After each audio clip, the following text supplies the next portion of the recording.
Okay.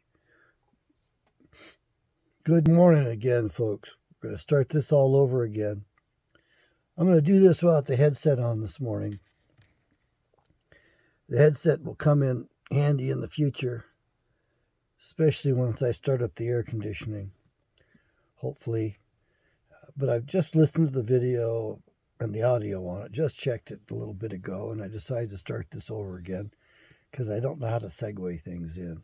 So it is March 23rd, Wednesday morning. I've been meaning to start doing topics, and so the first topic is going to be using proper name version of the King James Bible. I do not know how to invert this stuff, if I can, so I don't know how to use the camera all that well, so I will admit it.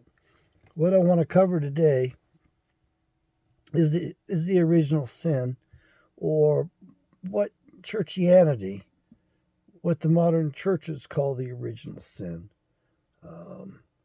I would say anything since the 1800s is the modern church. I don't know what they called it back then. Wish I knew. I wish I could put it in the proper context. But in order to understand this, I'm going to read from the Bible. And I'm also going to call this the original sin part A. And the reason for that is I'm going to try to exhaust the ideas on this particular passage with reference to what is called the original sin. And I want to warn you that that's not in the Bible. It doesn't say the original sin. And so we have to be careful about that, because that's a concept that might have been given to us. It might have been given to us as a form of sabotage. To call this the original sin, it might not be accurate. Okay? So I want you to be open-minded to the fact that that is an assumption. The assumption is it's the original sin. I kind of think something bad happened before this. Yeah, something did. So we're turning to Genesis chapter 3. And, okay. I will start at 3 verse 1. Now the serpent was more subtle than any beast of the field which Yahweh God had made. And he said to the woman, Indeed has God said, You shall not eat of any tree of the garden. Well, this begins the chapter. I don't know if this begins the event.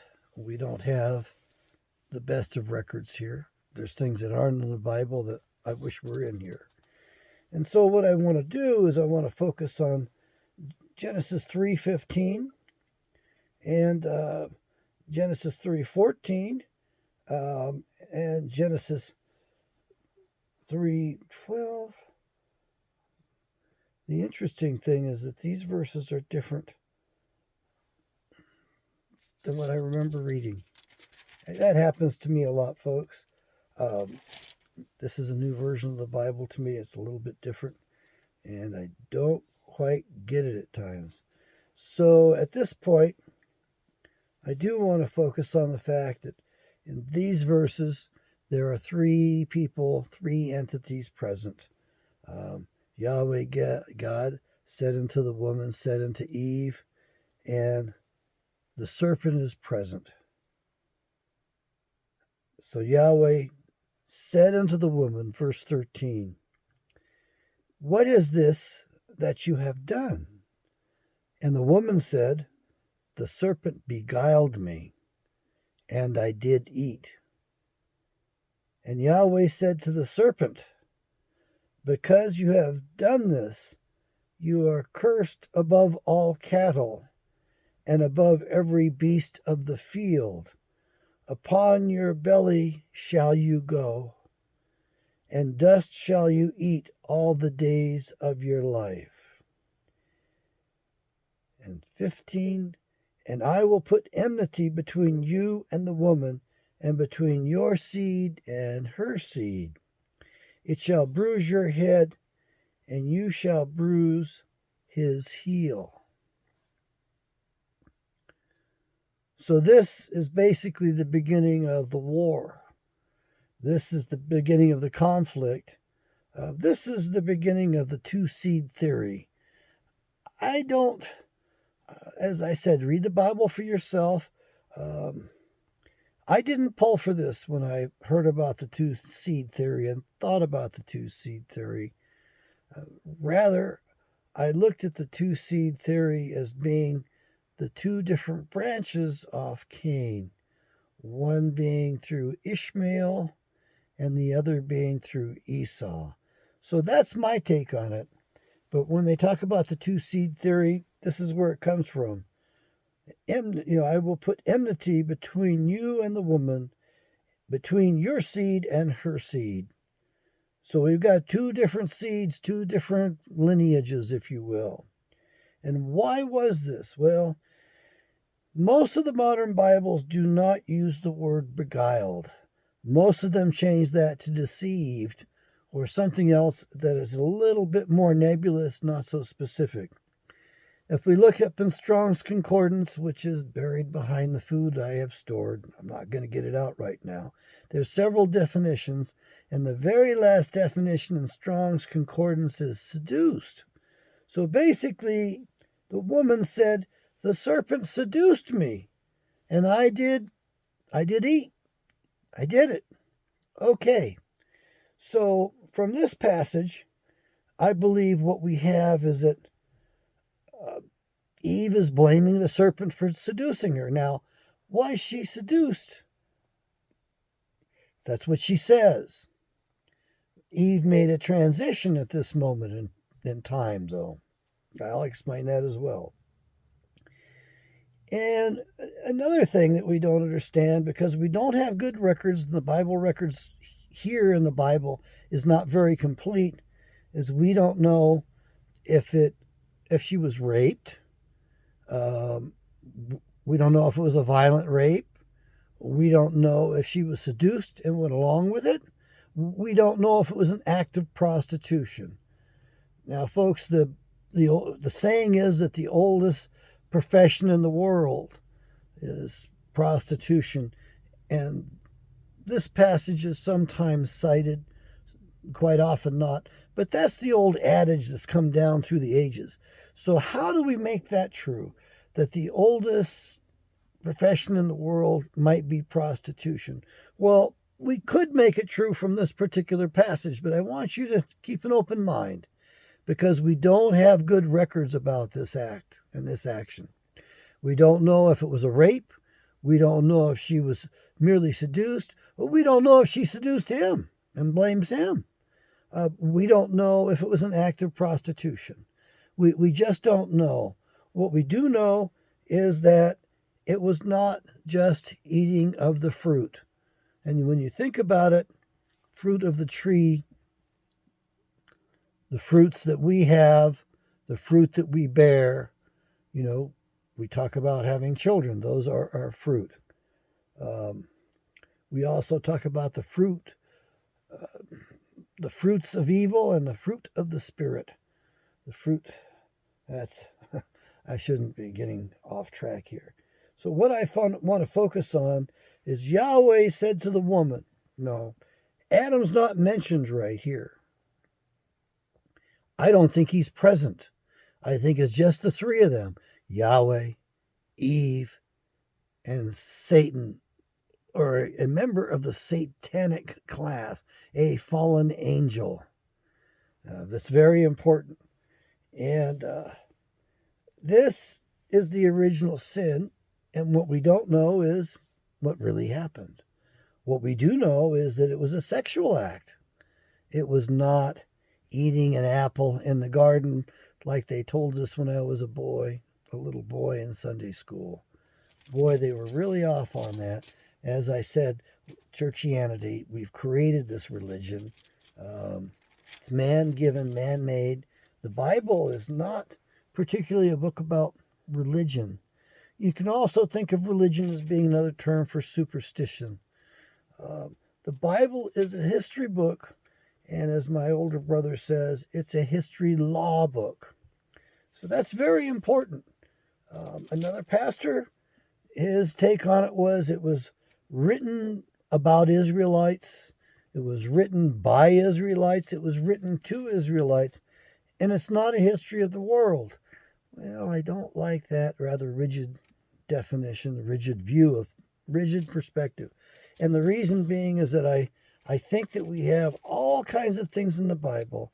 I think we have a lot of old history. We have some history that corresponds to our history off planet.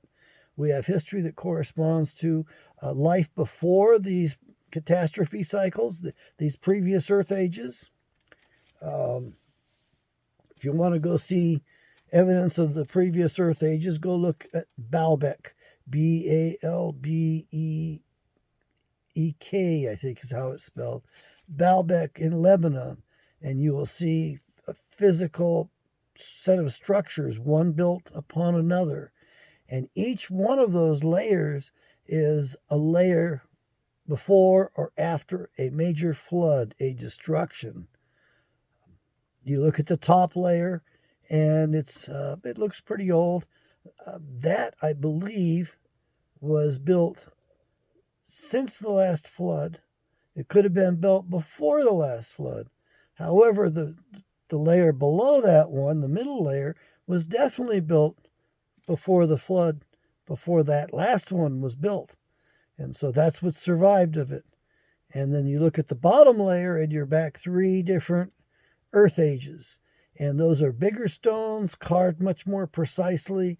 It looks like some people had some real good science and engineering a long time ago. They were probably far more advanced than we are, and yet they got completely destroyed. By the way, we believe that the ancient ones chose the site of Baalbek because they knew that it would survive the coming catastrophes. For some reason, that's a region that's not very well or very quickly destroyed. Much like the pyramids are not, that area, they've survived as well. And there are other areas, other temples, other structures, other temples that are much, much older than the previous flood cited in Genesis 1. Much older than that, and they've survived.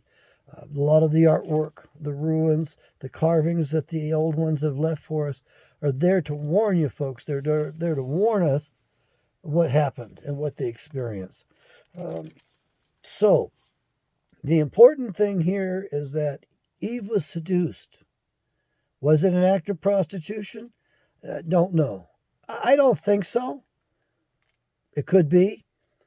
If there's a record of that, it would be in the extra biblical books, the books that did not make it into the Bible. We do know that our Bible today is 66 books. Not too good. There's 14 books in the apocryphal books, so that makes 80. And then we have 36 books mentioned in the Bible proper that are not present. That puts us up to like 112. We have a mention in the apocryphal books, depending upon which translation, that Ezra or Esdras had to rewrite the Bible, and in one version they say 150 books. We certainly don't have that. According to Pastor Paul Burnham, there were 200 books that should be in the Bible properly. I don't know about that. Again, we have to have open minds. There are things we have to accept that we do not know for sure. But the Genesis account, we have got Eve being seduced by a member of the fallen satanic class, and then we have her giving birth to Cain. And the word, and I'm not that much of a Bible scholar, folks. I don't read this in the Greek or the Aramaic. If I had to come back and do it over again, that's what I'd want to do at this point. I'm just so happy that I finally read this book. Read it a few times in a few versions. I'm just so happy that I have a mild understanding of it. I'm happy that I can bring it to you. There are a few key verses after this that I don't think are straight ahead. Um, verse 20, and Adam called his wife's name Eve because she was the mother of all the living. Folks, we're going to cover what marriage is and what marriage was in the Old Testament, what marriage is throughout the Bible versus having a marriage license. They didn't have marriage licenses back then, or did they? There's evidence for that, but for the most part, there's no marriage licenses, there's no contracts. The state's not involved in it anyway. That didn't happen until about 1948 in this nation. Yeah, we were free till then. The state overstepped its bounds then. We'll get into that for sure. Now, Genesis 4. And Adam knew Eve, his wife. What is knowing, folks? Knowledge, carnal knowledge. And she conceived and bore Cain, and said, I have gotten a man from Yahweh. That's what's written here. What I need you to understand is that we believe that the context of this verse is extremely important. We believe that this means basically that Eve did not tell the truth in this particular verse. The concept and the principle that we are adhering to is that Eve was deceived and she was seduced. She had sex with a fallen angel. She broke ranks with the natural order, as well as the fallen angel did. We believe by being deceived, Eve became a deceiver. Eve was deceived. It says that in the New Testament, that the man was not deceived, but the woman was deceived. We believe that Eve is claiming that she got the baby from Yahweh. Maybe, just maybe, Eve had been deceived and thought that she was having sex with God. Maybe she thought she was having sex with the Creator Father. That's the most likely thing, is that she was deceived and thought that she was having sex with Yahweh. But regardless, she's trying to tell us here that I was impregnated. I got a man. I got a baby. I got a man-child in some versions of the Bible. I got a man-child from the Lord in a lot of versions of the Bible. Well, which Lord is it? Lord is one of those nebulous words throughout the Bible that can be translated several different ways and has several different meanings depending on the passage. Just like the word God in the Bible. Sometimes it means Baal. Sometimes it means Moloch. Sometimes it means one of those bad gods that they worshipped back then. So that's another problem we have in the Bible. So you have to read it in context. The problem is, context is kind of hard to get today. Bible didn't have punctuation in it. It doesn't have verses, chapters. It doesn't have all that in the original writings. As a matter of fact, it doesn't have a lot of the letters that are present on this page. In Hebrew language, Paleo Hebrew, you couldn't buy a vowel. They didn't have any vowels. The vowels were added later. They were just consonants. And of course, in order to read it, you had to be able to fill in the vowel, which means you had to be a person alive at that particular time to understand that. And quite well educated at that, because people didn't read back then. They didn't read very much way back then. They were illiterate. So the key features are of this is that later in the Bible it says, the woman was deceived, the man was not. We'll get into that into the future. But the most important thing is you need to understand it wasn't a piece of fruit. It wasn't a pear. It wasn't an apple. It was the pear upon the ground. It was the two of them having sex, Eve saying she was seduced, and Eve saying that she got the baby by having sex with Yahweh, basically. Well, it wasn't Yahweh. As a matter of fact, we know that fallen angel's name. I believe we're going to find it in extra biblical books. I don't have those, folks. And I focus on what's in the Bible. That was advice of a brother, an older brother, quite a while back. Rick Smith said, stick with the Bible. Don't worry too much about the Apocrypha of the other biblical books. And he's right. And this is the most important book to be in. Boy. So now you understand that Cain was not a man in the sense of an Adam. He was half Adamic through his mother, and he was half fallen angelic DNA, or for those of you who out there who prefer to hear it, half alien DNA. How's that sound? And for those of you that like some of the old terms, he was a bastard. And bastards have fathers, folks. I know we say bastards are fatherless children, but basically a bastard really refers to someone that can refer to somebody that's a mix. We have a hybrid here. We have a mix. And the word used in the Old Testament, according to what my previous pastor, Jerry Wicke, is an ish. And an ish is different than an Adam, than the original word for the radiant man, the hue man, what we are and what we're descended from. So this is supposed to be the fall of Adam. I don't see Adam being seduced or doing the seducing. And of course women will say he should have stepped in and stopped her and protect her. But we don't even recognize what the original act was.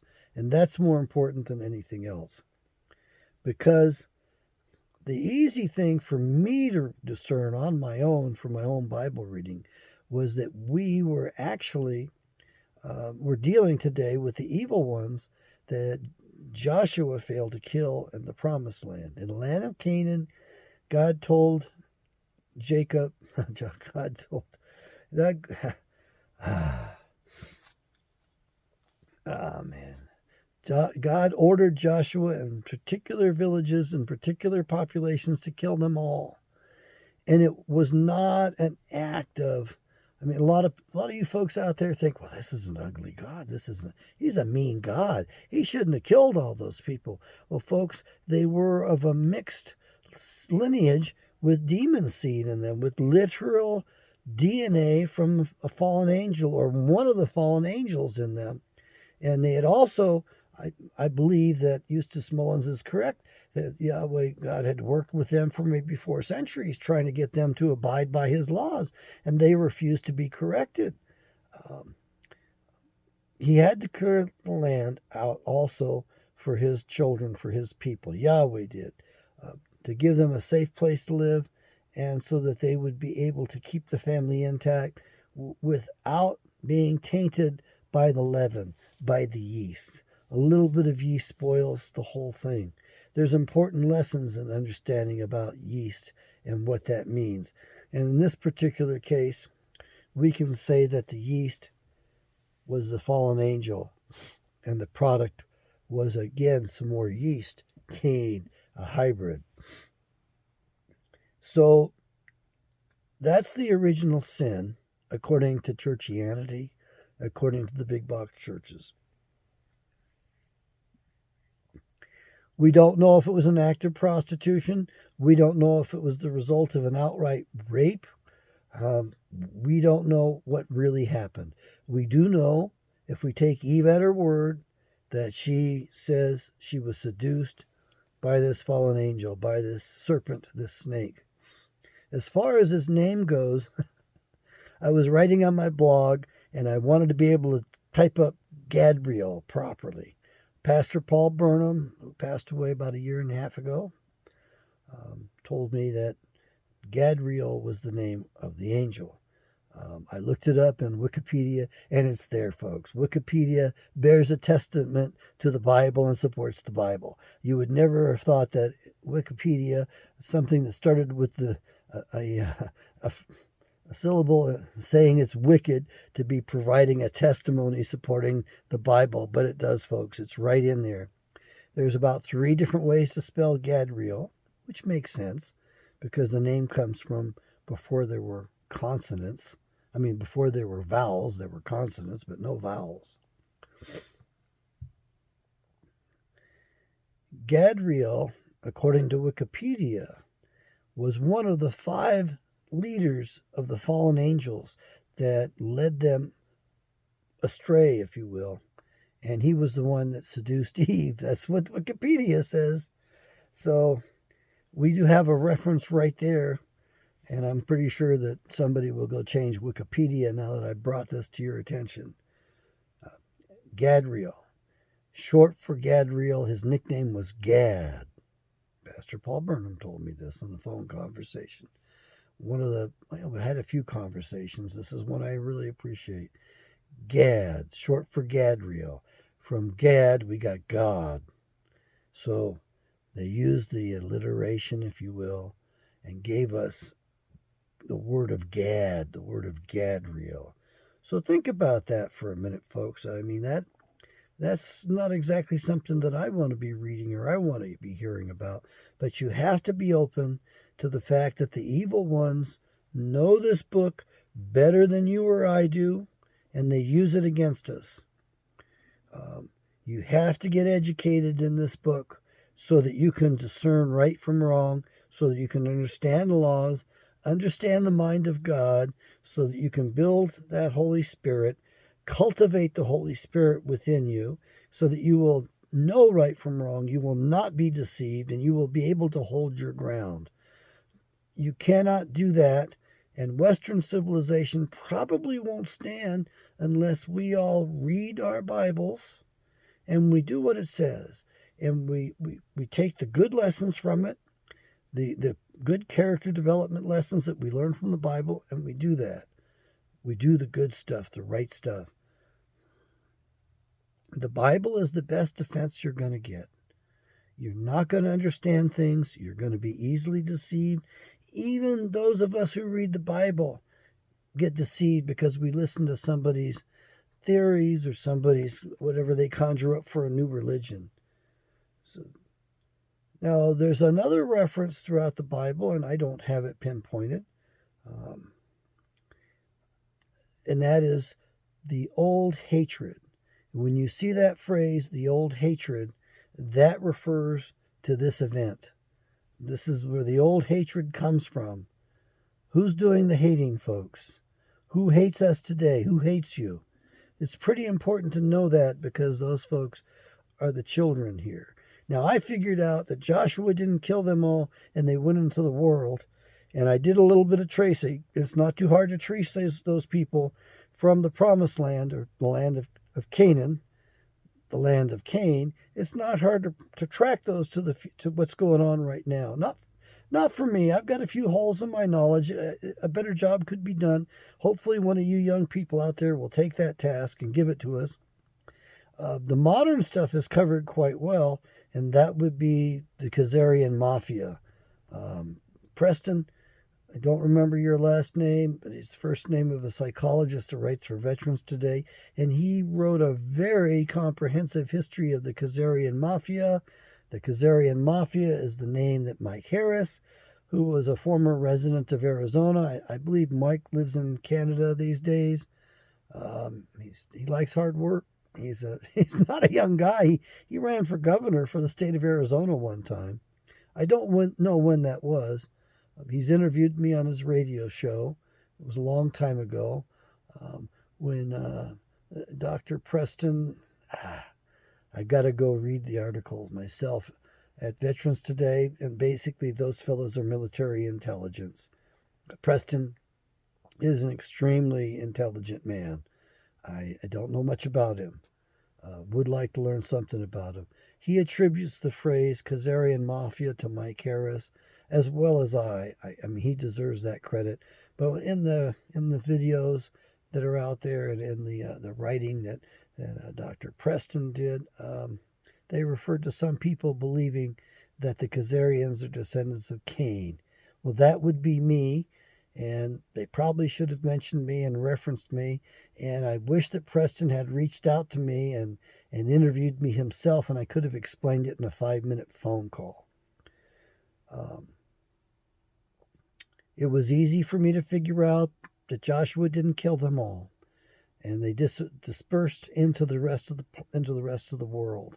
They went out and founded new cities like Carthage and Venice, a lot of places. They were probably even in the city of Troy. What I want to tell you in particular is that these are the bad guys, and they're mortal enemies, and they know who they are, and they know who we are, but you don't know who they are, and you certainly don't know who you are yourself, who we are. You need to figure it out. Pastor Jerry Wicke said straight up that God decided, Yahweh, Creator Father God, decided to have a family on the earth, and Adam was his son. And in case you don't believe him, or you don't believe me, or you don't want to believe that statement, look at Luke chapter 3 and read to the very end of the verse. It is a reverse pedigree, if you will. And at the very end, he goes all the way back to Adam, the Son of God. That's very important. Adam was God's son. That's what the Bible says. They won't tell you that. They'll tell you Jesus was God's son. Well, his name wasn't Jesus. His name was Joshua. His last name wasn't Christ. The full title is Yahshua the Messiah, and that's what was in the original Greek. However, I believe that had been translated from the original Aramaic as well, and most of us haven't come to grips with that either. So this is the original sin.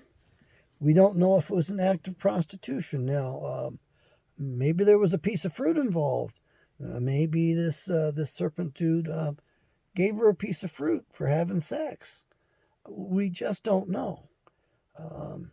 Maybe, and according to some of the stories, this fellow would disguise himself, this serpent, this subtle one.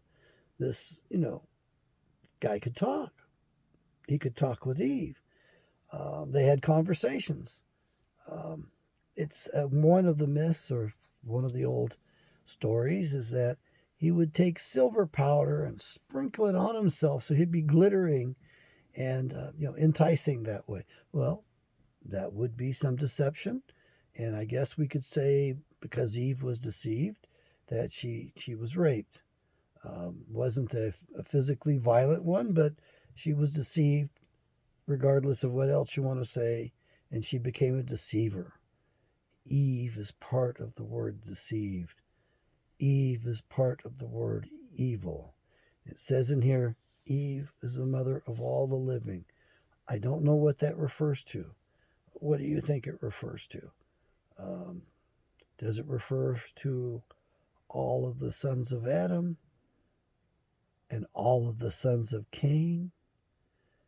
Now, I couldn't figure this out on my own, and I had a friend on Facebook. I had just moved out of my folks' house. Thought I was taking care of them, but my brother and my mother basically kicked me out. So I went and leased a condominium for myself up there. Rent's expensive as hell. And it was expensive back then, but I had a garage because I had a fine automobile and I wanted to protect that. And while I was there in that place, Edwin Kroger contacted me on Facebook and asked me if I was a believer. Edwin asked me 4 times if I was a believer, and on the 5th time I kind of had it. I was losing my patience, and I shot back some sort of an instant message to him that was basically, yes, why do you keep asking? I was fed up. I had had it with him. He had asked me over several days. Well, he was just trying to test me to see if I was a believer. I said yes. I'd been reading the Bible at that point. I was on probably my 3rd read-through of the NIV Study Bible. And Edwin, I guess he realized that it was time to put up or shut up. So he sent me his cell number and told me to call him. 419 area code. He was in Ohio. I'm calling him from Alaska, and we talked. We talked for 2.5 hours straight. An hour and a half into that phone conversation, Andy, as I came to know him later after I visited him and found out what his friends called him, he never told me his nickname. Andy told me, he says, "You're a fast learner." And I told him, "No, you're helping me. You're filling in the pieces on this thing I've been looking at since I was 5 years of age." So since I was 5 years of age, when I realized things weren't right in the world, I was trying to understand it. And the adults looked crazy to me, and it didn't look quite right. They told me how mean the Germans were, and when I got over to Germany, they were actually better than us. They were nicer than us. They were noble people, a notch above us. They weren't these mean people that did all of this horrible stuff. They were actually far more innocent than us. They were more intelligent. They were far more honest. They ratted on themselves. They told the truth almost all the time. They did that more than our own people did. The country was cleaner. They didn't have any litter. They took better pride in everything. Everything was groomed. Even the little hamlets, the little villages, the cobblestone villages, there was no litter. There was no trash. There was nothing out of order. They were a very good people. They had a lot of good organization. Anyway, the world didn't make sense to me as a little boy, and I've been working on this problem since I was about age 5. And my mother kept telling me something that I'm almost ashamed to say right now, because I realize it puts me in a light which I don't want to be seen in. And my mother would tell me to stop trying to save the world. Imagine that. "Stop trying to save the world," my mother would say. "Jeez, Mom. I miss you. I love you, but I don't know why you kept telling me that." I guess because I kept trying to figure things out, and I was a really deep thinker. And I also had, I don't know, I think I understood things better than the adults did. And that got me into a lot of trouble. Knowing more, or knowing enough, or asking questions that the adults couldn't answer. They wouldn't answer, and it got to the point where they couldn't answer. And I think that bothered my parents the most, because they probably felt pretty inadequate. I didn't mean to challenge them. I didn't mean to show everybody up. But I was probably a little snot, or as my mother would prefer to say, a little shit. And that I asked too many questions. I've been working on this problem since I was a little boy. I'm an old man now. So if any of you, thinks that this just happened yesterday, it didn't. I've been reading the Bible for a good solid more than 15 years at this point. It's not enough. I wish I had started earlier. This is the book of all knowledge. If it doesn't correspond with this, or if you can't sort it out from this, then you better question it. And whatever you think you've got sorted out, and whatever you think you know, you've got to question it. So this is part A of the original sin. I'm going to be getting into part B, which is a whole different thing. Not that different, but remember, this part occurs earlier in the book of Genesis. We've got a critical incident that occurs a little later in the book of Genesis, and I disagree with the people that call this the original sin. However, Edwin Kroger, my farmer friend from Ohio, and farmers have amazing common sense.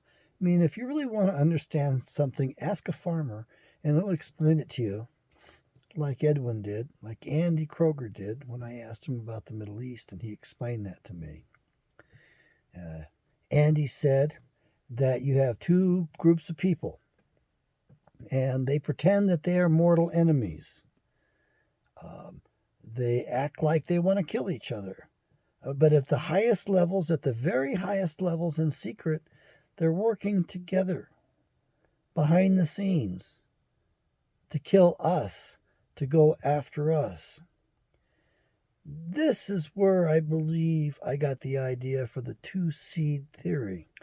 The twin seeds of Satan, the twin seeds of the evil one, the twin lineages. And so we have what we call Israelis and what we call Muslims that are pretending they're mortal enemies.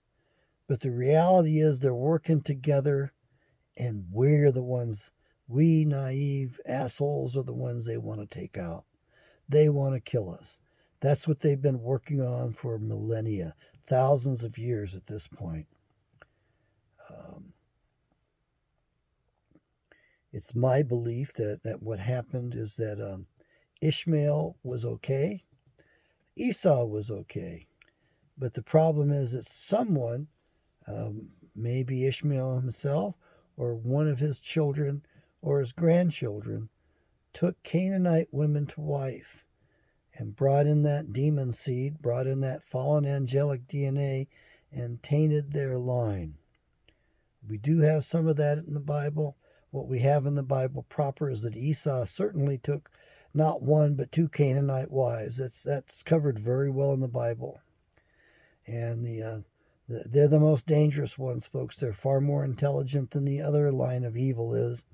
So I think the twin seed line, the two seed lines, are the two seeds of evil, and my friend Andy went along with that because he asked me if I thought that he could call Barack Obama the twice-born spawn of Satan. And yes, I endorse that idea. Barack comes from both lines. He comes from one line through his mother and the other line through his father. Barack is a peculiar name in the Bible. I don't want to go there right now. I want to keep this short. So what we have is the original sin. We don't know if it was an act of prostitution or what it was. If it was an outright, knockdown, drag out rape, almost choked her to death. Who knows? Hit her over the head with a club. Who knows? Gave her a piece of fruit off the tree and paid her for having sex. Who the hell knows? We don't know. We don't have good data, but we have what we have here. And we know that Cain was a mix. And we read the Bible and we find out that he murdered his half-brother Abel. And we also see in the Bible that Cain was kicked out of the garden with a mark on him. Yahweh put a mark on his forehead. It basically said, whoever harms Cain will have a sevenfold curse on him, will experience 7 times whatever they do to Cain. We do have the death of Cain in the Bible. It's alluded to. The story proper is in one of those extra biblical books. Anyway, Cain was kicked out of the garden and he went east to the land of Nod, to the land of wanderers. And there he built cities. You don't build a city by yourself. And he took wives. And you certainly don't marry yourself. You certainly don't. So he took wives. So there were other humanoids outside of the garden. Which means basically Adam, not everybody came from Adam and Eve. It's very important that you understand that not everyone that's on the face of this planet today, the bulk of what's on the face of this planet, are not descendants of Adam and Eve.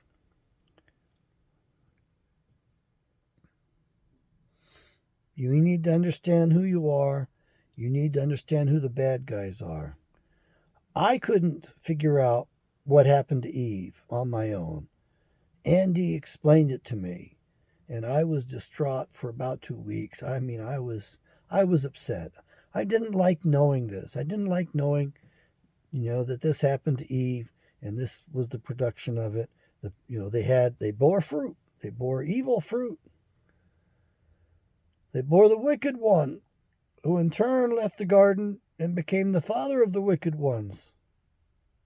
And when Jesus talks about an enemy, sowed the field with bad seed, it's a pretty literal thing. It's not that big of an analogy. It's not that much of a distant metaphor that you can't understand. He's basically saying that the enemy seduced the mother of the living, Eve, and gave birth to mixed seed. Gave birth, what's that term?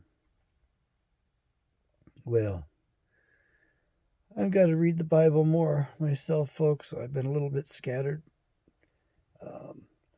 Join me in reading this book. Join me in learning about these things. I think this is probably the most important lesson that I'm going to ever give you, because you need to understand that we're talking about real DNA children. We're not, and they can't be saved. There's a difference in the blood, literally down to the encoding in the blood. There's other differences in there. There were facial differences.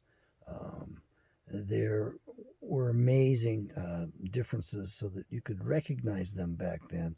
And today we've mixed up to the point where you don't know what you're looking at. You don't know if you're looking at a descendant of Adam, or if you're looking at a mix, or if you're looking at an angel that's actually still in the service of Yahweh, that's in the first estate on a mission, or if you're dealing with one of the fallen ones, if you're dealing with one of the devils. You just don't know, folks. One of my brothers who should have become a pastor, who's well-spoken, Chuck, if you hear this, come on, buddy. You need to start doing it. You were really good at it. You're really gifted. He said, they're flesh puppets. We don't know what they are.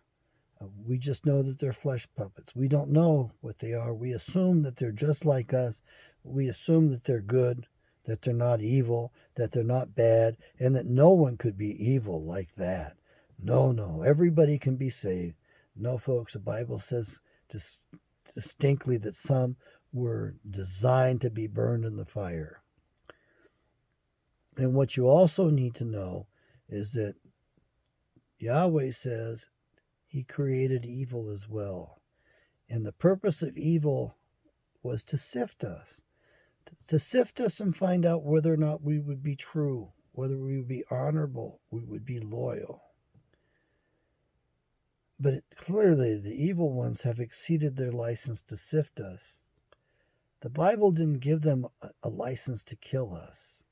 And that's what they've been doing, and that's what they're going to do. They're going to keep doing that. And I think that a lot more of us are going to have to die before we wake up finally and we fulfill our mission as dictated in the Old Testament. And it's in there. Go read the book of Obadiah. It's in there. There's a lot of other things that have to happen that haven't come to pass that are written in the Old Testament. I don't think we're anywhere near the end. Other people think we are. We could be. We're certainly towards the end of an earth age. There's no doubt about that. Please, folks, buy my Bibles. That's the best way you can support me. If you'll notice, I have not put up a PayPal account or any other means to accept donations and contributions. I want to earn my living, and I want your support in that I want you reading the Bible. I want you buying this particular Bible. I make a little commission off the sales, yes, and that way you're supporting me, and I'm giving you something of much higher value. These Bibles are worth double what you're going to pay for them, and I predict that the value on these Bibles is going to go up in the $300 or $400 range. The Bibles that we have in stock right now were printed, and we received them last year. It took 6 months. Believe me, the publisher was on edge, tracking that vessel as it went around, and it went around the world practically. I don't pay attention to the minutiae about things like that, but I can tell you that these were printed by a fine Christian.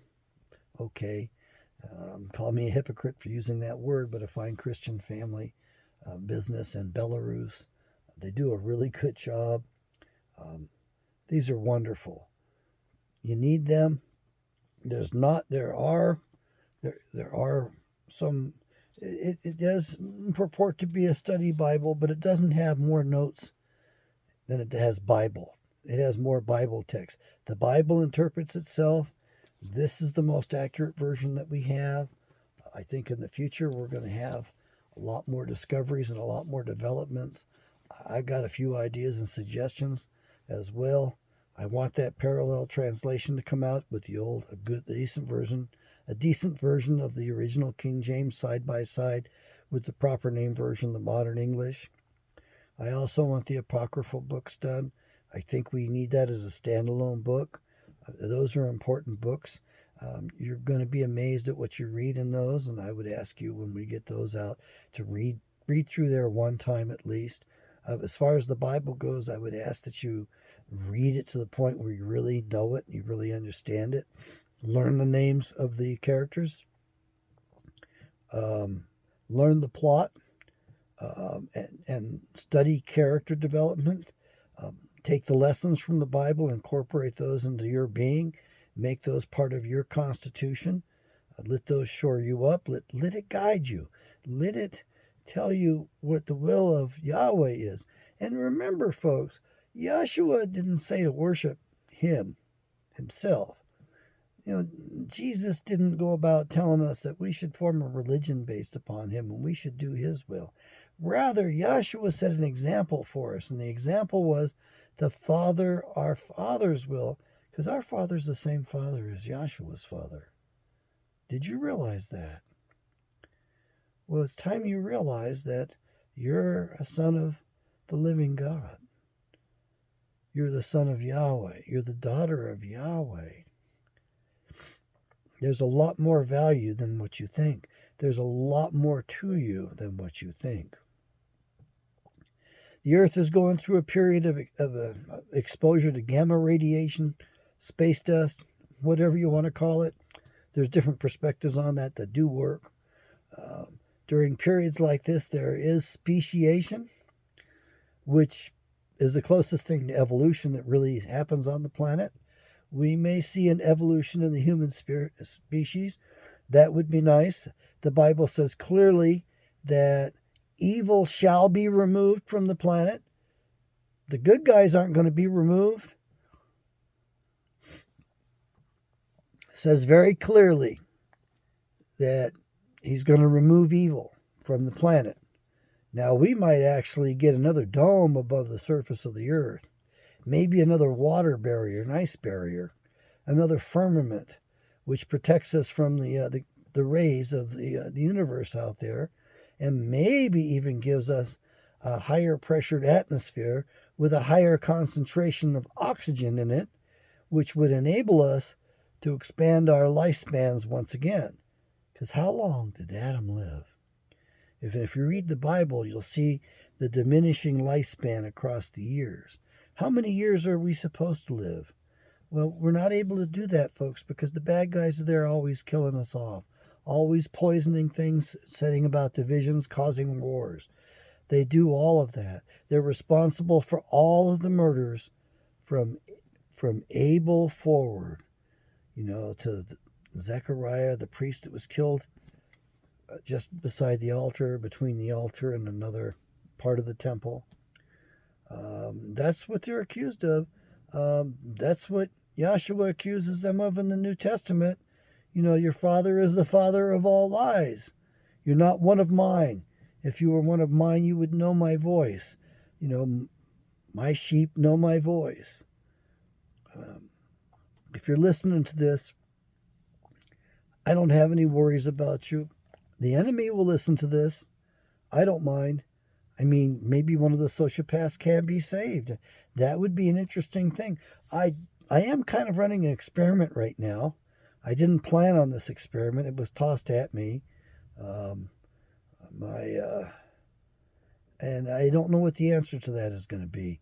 It would be really nice to see the gentleman fess up and make things right and make me whole.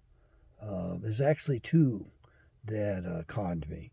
It would not be nice to see the other one, who's a narcissistic jerk, come forward as well. But I kind of don't think it's going to happen. So as a result, You can thank those two gentlemen for the Dr. John Taylor Kent channel. You can thank them for the continuation of giving psychology away. Psychology means the study of the soul. And you can thank them for the future channel, which I've already registered. And this channel I registered in 2011. I left it fallow until this year, 11 years later. It's 2012. This is my 14th video. I had 61 views as of yesterday morning. I'm trying to talk with you every morning. Usually what I like to do is walk with God, walk with Yahweh, with my Father in the morning. And it's a prayer walk, a meditative walk. I don't carry a damn cell phone with me. I don't carry an electronic leash, an electronic tether with me. And I'm just out there trying to clear my mind and trying to talk with my Father, figure out what His will is. Pray for guidance and for help.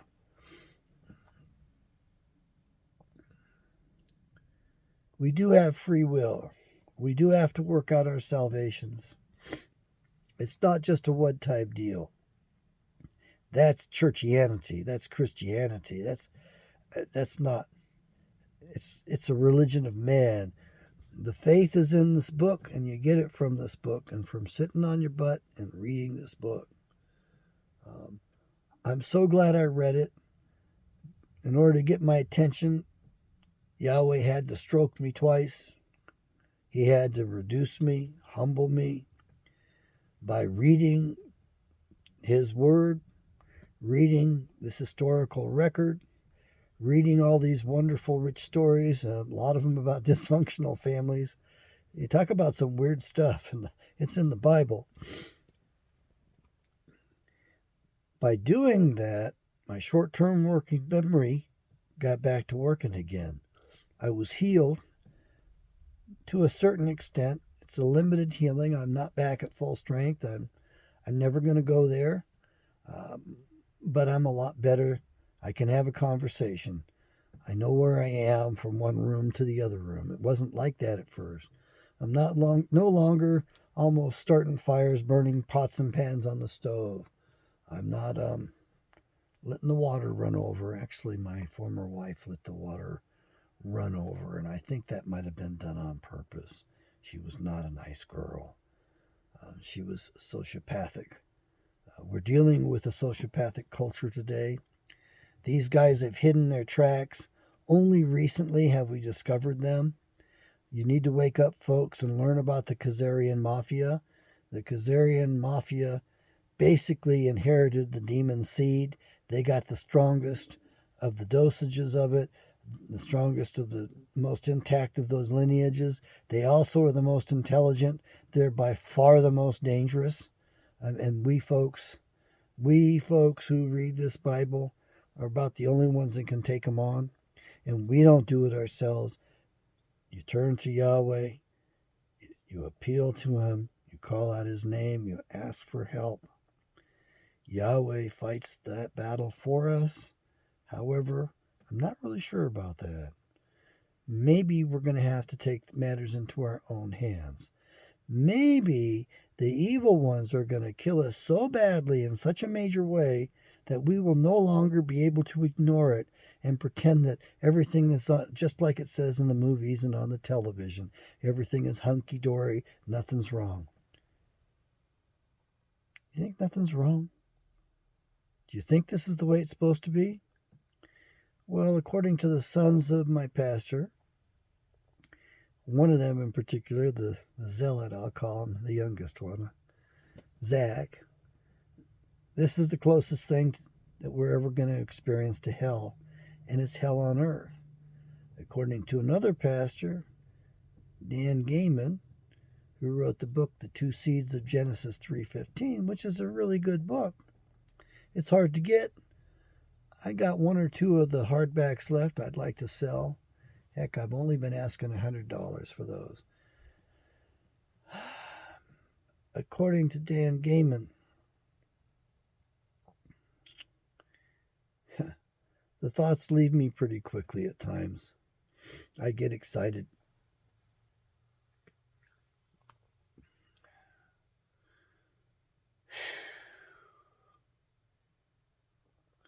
The question was, in my mind, is do we wait for Yahshua's return? And do we wait for him to lead us with legions of angels in battle? Or does he return and guide us? And it's going to be a little bit more subtle than that? Or do we rise up in the spirit of Yahshua, the Messiah? Do we rise up and take it back and secure it on our own for him? Those are the questions I ask you. I don't know the answers to that. I know that in the Bible it says Yahshua will kindle Jacob. Jacob was Israel's name before it was changed on the banks of the river after he wrestled all night with Yahweh, all night with God, Yahweh. He's going to kindle Jacob. We are the sons of Jacob. They've lied about our identity. We're the real deal. We are the descendants of Abraham. And that blessing and those curses, the curses go out to the enemies of the children of Abraham. Don't let them steal our identity, folks. Don't let them convince you that they have our blessing. They don't. Because they curse us and attack us. You know what the Bible says. There were no Jews at Moses' time. There were no Jews at Abraham's time. Yes, they were Hebrews. Hebrew was the language, if you will. Hebrew means a descendant of Heber or Eber. Eber without the Ebenezer. Eber without the H. Another meaning for the word Hebrew, according to Captain, was a general, a warrior, the warrior class. You need to understand something, folks. Yahweh says clearly, you are my battle axe.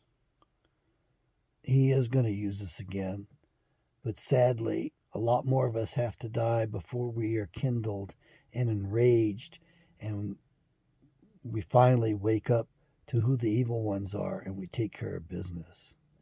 These guys walk around with the hats like they're mafioso. They walk around right obviously in front of our noses.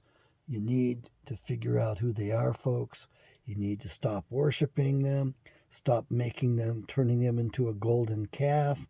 A golden calf can't be criticized, just like education is a golden calf today. You can't criticize it. We have to worship education and have it. Well, I certainly don't consider that an education. Been through 5 degrees, formal degrees. I didn't consider myself educated until I read this book. And not just for the first time. I had to read it a second time. And then the second time I realized there are contradictions here within the body of the text. Inconsistency, internal validity problems. I had to read it a third time and start to work on how these two areas could be true at the same time. Seemingly contradictory reports, seemingly contradictory ideas. How they could be true at the same time. And I came to a greater understanding yet. The Bible's written at many levels. Isaiah wrote about us, the land of bitter waters. They poisoned our waters. They insist on putting fluoridation, which lowers IQ by about 11 IQ points. It's been illegal to do that in every European nation for probably 2 decades. We still do it to people over here because we're that controlled. We are the great nation that was prophesied at the end of Genesis. And that's why they went after us. Judah, meaning genuine, were the descendants of Judah. The Germanic peoples, generally speaking, came from Judah. And Judah was supposed to have the scepter until Christ returned, until Yahshua returned.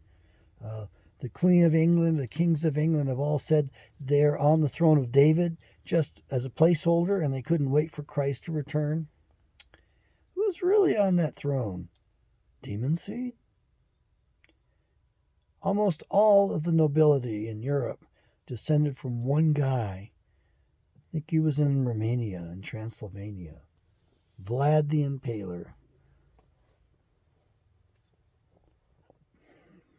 The old vampire stories were not that far removed. Vlad the Impaler was a giant. I've been to his castle in those tight hills with rivulets in Transylvania. The land is very foreboding. The trees are kind of foreboding. You have to realize this guy was so wicked that as a means of self-defense, he would have his soldiers go out and take 20,000 of his own people and sharpen up the trees in the forest, the valleys through which he knew the invading army would have to walk through, and he would impale his own people for miles. And he did that as a psychological warfare to weaken the hearts of the invaders so they would lose heart and they would just get fed up with walking through all this death and destruction, and they would turn around and leave his butt alone. I've been to his castle, been into his bedroom, quite a chamber. I remember it being round. I took pictures of it. I've lost the photographs. And I also remember that the bed was about 14 feet long. It was a big dude. He wasn't just 7 feet. He was way beyond that. He was one of the giants, one of the descendants of the fallen angels. Rephaim, Nephilim, whatever you want to call it. Almost all of the royalty in Europe is descended from him. And a lot of these guys, they're all name changers pretty much. You know, even the Rockefellers, they changed their name. Their real name had 2 G's in the middle of it. I don't remember the name. Oh, by the way, the Bush's real name was Scherf. They're name changers. They're players in all of this. I do think everybody that's been president for quite a while has been one of them. Abraham Lincoln was one of them. That's for sure. It's kind of a sad fact how he destroyed the Republic and how he misled everybody. And Abraham was called Honest Abe for a reason. And it's not because he was honest, folks. It's because he was lying son of a bitch. And he held that office illegally in violation of the 13th Amendment.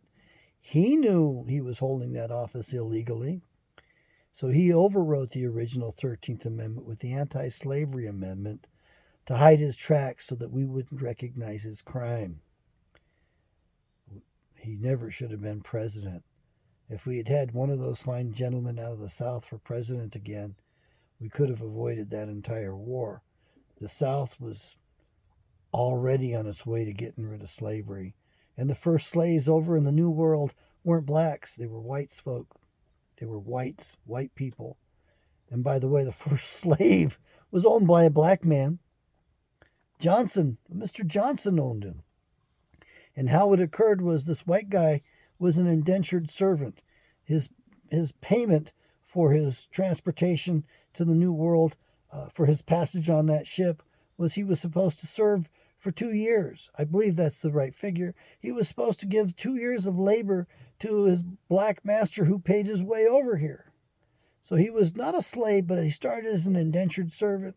And after he ran away about the 4th or 5th time, the judge got mad at him, and he decided to make this permanent. So it was the courts, the judge in the old colonies who started slavery for us all. It wasn't white people who started it. It was black people who enslaved us whites. And when they passed that 14th and 15th Amendment, folks, they didn't free the slaves. They enslaved us all. There was no citizen of the United States of America. There were citizens of their states, and that's what we were. We got our citizenship from our states. So you would have been a citizen of the great state of Kentucky or the citizen of Tennessee. Those men in the Alamo still identified themselves as citizens of the states in which they had been born. They were landed citizens. They weren't birthed, B-E-R-T-H, like a ocean-going vessel. These guys brought their maritime law from the last age, as far as I can tell. They survived it on the oceans, and they probably came from Polynesia. Life didn't start in the Middle East, from what I can tell. But who knows? Who really knows? And when I cover what I consider the original sin, who knows which occurred first? The grand conspiracy or the seduction of Eve? All right, folks, I've gone way the heck over. I'm going to keep these things short, and I'm way over an hour. Sorry I got carried away. I hope you like and enjoy the videos. Please subscribe. Above all, go to my blog, Giving Psychology Away. Look at the entries. Look at the links I provide for you there. I've got a new link about the Khazarian Mafia. One of my blog entries, "A Pox Upon Your House," which is a line basically inspired by the Shakespearean play Romeo and Juliet. There's 4 links in there that will explain the history, the modern history of the Khazarians. You need to know that. You want to know the ancient history of the Khazarians, you tune into this channel. We're going to cover it. I'm going to get into a lot of stuff as fast as I can. I want to leave you a good record so that you'll have these after I'm gone, so you can actually tune back into this. There are some great videos of some great men, some great warriors, some great speeches on YouTube. I urge you to avail yourself of them. Admiral William Guy Carr, who was Navy intelligence for Canada in His Majesty's Navy, wrote about this stuff, and he discerned quite a bit of it. Pawns in the Game is his best book. Listen to his speech, given in the 60s, I believe, or late 50s. Listen to that. There's other great videos. There's Colonel Prouty. Colonel Prouty's there telling us the history, which didn't make our history books. Like, he was the pilot for the CIA, or the predecessor, the Office of Strategic Intelligence, or that preceded the CIA. Our CIA was started by Sir William Stevenson. So in other words, the British owned our intelligence, our CIA, and I don't think they ever gave us full control. They kept control of that even until this day. So their myths are in us, folks. The British were going to lead the invasion into the Americas. They were going to intervene on behalf of the South with the French. Both were going to invade the United States. The Russian Tsar stopped that. The Russian Tsar realized, and the Tsar was our brother, and they still are our brothers, folks. We wouldn't be here if it wasn't for the Russian Tsar, if it wasn't for the Russian people proper. We owe them a great debt, folks. Don't think you're going to go taking your brother out again. No more brother wars. The Tsar knew the landscape probably better than Abraham Lincoln did, and he warned him that they were going to divide us up. Well, it's true. The Rothschild boys, one of them in Paris and the other one in London, the Rothschild boys were going to divide us up and take us for all they could. That's what these people do. Yes, they're Khazarians. Come on, you're more intelligent than I. Do I have to tell you everything? I don't think I have to tell you everything. I think, as a matter of fact, there's some youngsters out there that are going to be educating me. That's why I'm going to probably keep the comments open unless it gets really out of hand and it threatens to take the channel down. I'm only here on YouTube right now.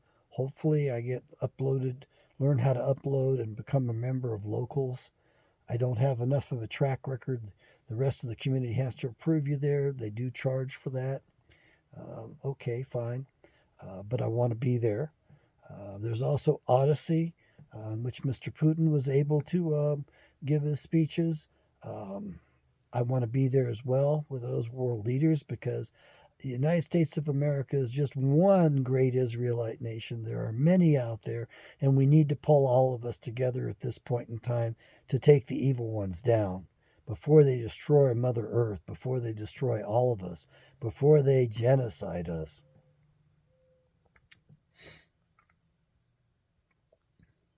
They killed 100 million of us in Russia alone in the last century.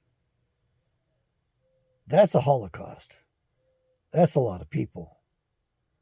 And this time, if they can get away with it, they're going to kill a lot more of us. They want to kill millions of us this time. I know that when you look at bloodshed and wars, that the Muslims are ranked as being the highest deaths, the highest numbers killed. I got news for you folks. The Khazarians are behind all of that stuff. Don't blame it on the Muslims. Blame it on the Khazarians. They're the real culprits. Muslims were another religion created by the Roman Catholic Church. Yeah. And if you look, a lot of those old churches and cathedrals get turned into mosques. It certainly isn't what it seems to be. Anyway, I want to get out of here and quit this darn thing. The sun is breaking through right now, and I got to go do my morning walk. Please have a good day. Focus on what you can be grateful for. Give thanks to Yahweh. Ask Yahweh, beg Yahweh to help you to understand the Bible. Read it yourself. I can't read it for you. Nobody can read it for you. Nobody can tell you what it really means. Only you can read it and determine what it means for you. I don't think there's anything wrong with having divergent ideas. Some people think the flood was worldwide. Noah's flood was worldwide. Others think it was local. These are things upon which we don't have to agree, but we do have to agree who we are. We do have to agree who Creator Father is. We have to start watching each other's backs. We have to pull together. We may not be able to save Europe. We certainly could save South Africa. They would welcome us.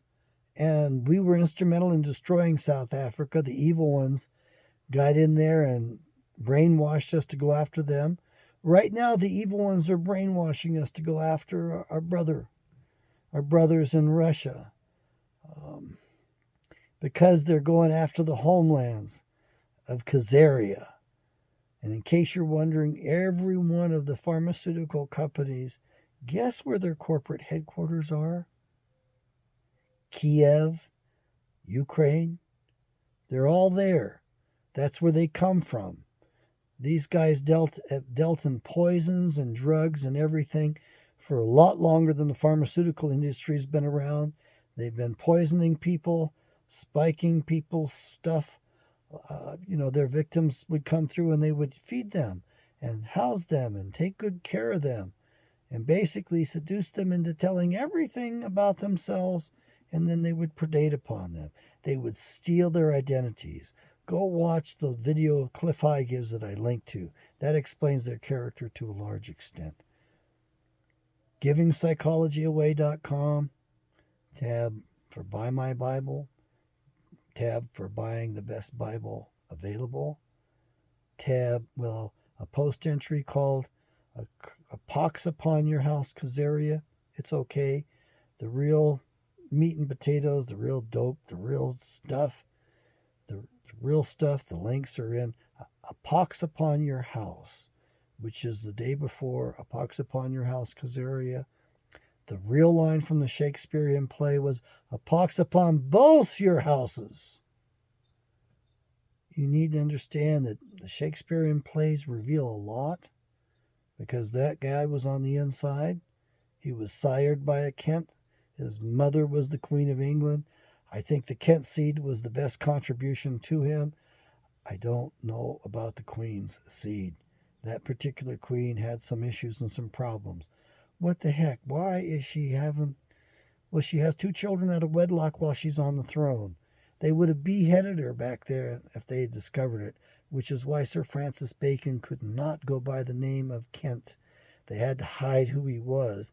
He's the one who wrote the Shakespearean plays, and he oversaw the production of the King James Version of the Bible in 1611. And I would love for one of you folks over in Great Britain to do the legwork for me and do the research, because I want to know the name of Mr. Kent.